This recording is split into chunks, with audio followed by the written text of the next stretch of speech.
eram as ideias que eram vistas como corretas, eram aceitas e eram até de certa forma seguidas, né? E isso é algo que o Marx também criticava, trazia essa necessidade de ouvir toda a população para chegar na conclusão de uma ideia, dar acesso a toda a população para chegar em um objetivo, em uma ideia correta. Então, algo que ele batia bastante nessa tecla também. Isso, e que o Marx também, ele, como ele viveu um período na Alemanha, né, e então ele tentava observar como era a vida, né, ali da população, né, alemã, francesa, e consequentemente ele foi expulso, né, da Alemanha, porque os alemães eles não tinham assim tanta liberdade de expressão, de debate, política, econômica, né, e social. Então ele acabou indo para a Inglaterra e ele aprofundou mais o estudo, né, o entendimento dele, né, das questões, e ele entrou dentro do berço da industrialização, né. Então ali era o início da industrialização, então ele começou a observar muitas questões ruins, né? Sim. Então, e ele começou a observar que na Inglaterra ainda mais tinha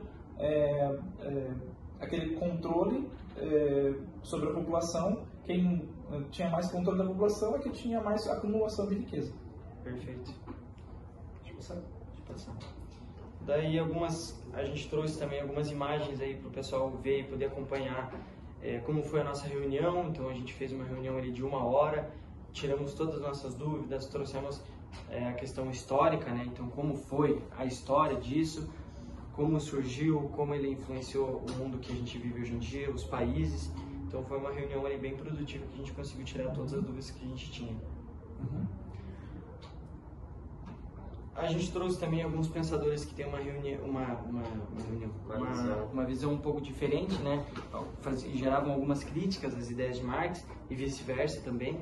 Então um exemplo ali clássico é o Adam Smith, que veio antes, né? Exato, veio antes, é considerado como um dos pais do capitalismo ali, né? Dessas ideias de meritocracia, dessas ideias de que o trabalhador consegue atingir o lugar que ele deseja conforme ele trabalha, que quanto mais o trabalho, mais a renda dele. Uma ordem natural das coisas. Exato. E isso.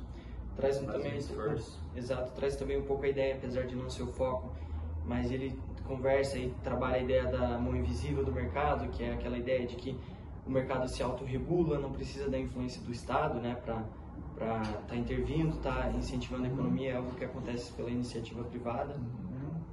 E outros autores também aí que são referências nessa questão, dessa ideia de contrariar as ideias do Marx e do capitalismo. E o Adam Smith, fora do assunto, totalmente fora do assunto, ele dizia que a meritocracia era algo que realmente existia e que era respeitado, era uma coisa que realmente funcionava, né? Então a meritocracia era algo que era mérito da pessoa, todo mundo era igual, né? Todas as pessoas nasciam iguais, cresciam iguais, e como se fosse aos 18, 20 anos, 21, 22 anos, teria as mesmas condições que todas as outras pessoas do mundo, né? E que quem tem família, quem não tem família, tenha o mesmo tempo, a mesma qualidade de vida, as mesmas chances de trabalho. Então ele dizia que a meritocracia não todos eram iguais, que essas diferenças, tanto de pessoas negras, pessoas brancas, mulheres que tinham filhos, mães